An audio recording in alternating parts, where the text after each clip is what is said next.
Welcome back friends. आज हम बात करेंगे सॉलिड, लिक्विड और गैस की प्रॉपर्टी के बारे में, उसमें मॉलिक्यूल्स के कैसे अरेंजमेंट होते हैं और कुछ इंपॉर्टेंट टॉपिक्स के बारे में। तो चलिए आइए स्टार्ट करते हैं। सॉलिड, लिक्विड, गैस की हम बात करें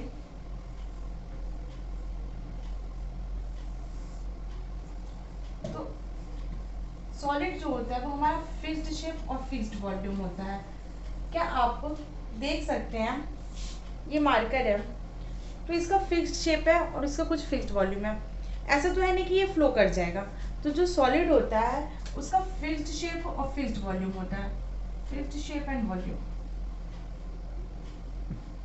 फिर हम बात करें लिक्विड की, तो लिक्विड का कभी भी फिक्स्ड शेप नहीं होता। अगर आप एक ग्लास पानी लेंगे तो वो ग्लास का शेप हो जाएगा, उसी पानी को आप जग में डालेंगे तो वो जग के शेप का हो जाएगा, उसी पानी को आप एक बोल में डालेंगे तो वो बोल के शेप का हो जाएगा। तो not fixed shape but fixed volume और definite volume.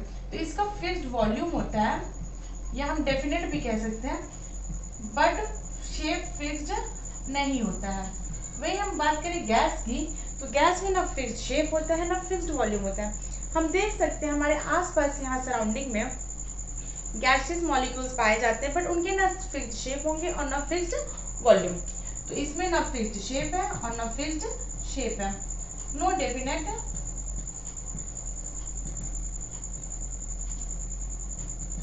Shape and volume. फिर हम बात करते हैं सेकेंड प्रॉपर्टी पे आते हैं, काइनेटिक एनर्जी। तो काइनेटिक एनर्जी जो होता है, काइनेटिक एनर्जी सबसे लो होती है सॉलिड में। तो हमारी काइनेटिक एनर्जी इसमें लो होती है, काइनेटिक एनर्जी मिनिमम होती है। अगर हम बात करें मैक्सिमम, तो काइनेटिक एनर्जी सबसे मैक्सिमम गैस में होती है, लिक्विड में हमारे मॉडरेट होती है। फिर हम एक थर्ड इंपॉर्टेंट प्रॉपर्टीज के बारे में बात करते हैं, जो कि आता है intermolecular force of attraction. Intermolecular force of attraction क्या होता है? The force between the two molecules. कोई भी दो एटम, दो मॉलिक्यूल्स के बीच का जो फोर्स होता है वो हमारा होता है इंटरमॉलिक्यूलर फोर्स ऑफ अट्रैक्शन। तो इंटरमॉलिक्यूलर फोर्स ऑफ अट्रैक्शन सबसे स्ट्रॉन्ग इसमें होता है। तो इंटरमॉलिक्यूलर फोर्स ऑफ अट्रैक्शन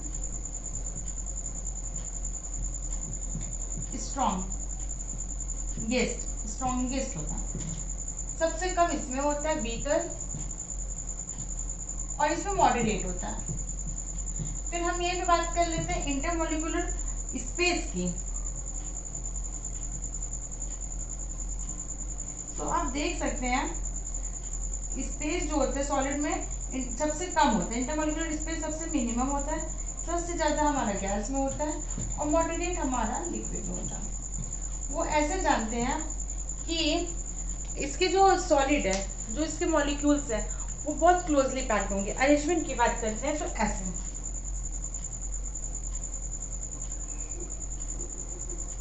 अगर हम लिक्विड की बात करते हैं वहीं पे, तो इसके मॉलिक्यूल्स थोड़ा दूर दूर होंगे, क्लोजली पैक्ड नहीं होंगे।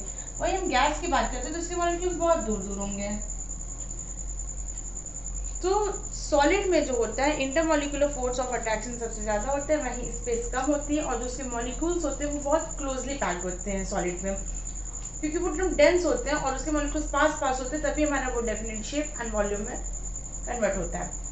एंड गैस में भी आप देख सकते हैं हमारे सराउंडिंग में न जाने कितने गैसेज होंगे, और वो उनके जो अरेंजमेंट्स हैं गैस के मॉलिक्यूल्स, कुछ यहाँ होंगे, कुछ वहाँ होंगे, कुछ वहाँ होंगे। तो सबसे ज़्यादा स्पेस जो होती है इंटरमॉलिक्यूलर वो हमारे गैस के बीच में प्रेजेंट होती है। तो ये कुछ इंपॉर्टेंट प्रॉपर्टीज़ हैं सॉलिड, लिक्विड, गैस की, जो कि हर एग्जाम्स में आते हैं। ये प्रॉपर्टीज़ आपको पता होनी चाहिए। और ऐसे ही शॉर्ट वीडियो क्विक रिवीजन के लिए फॉलो करें हमें और चैनल को लाइक एंड सब्सक्राइब कीजिए और जुड़े रहिए हमारे साथ।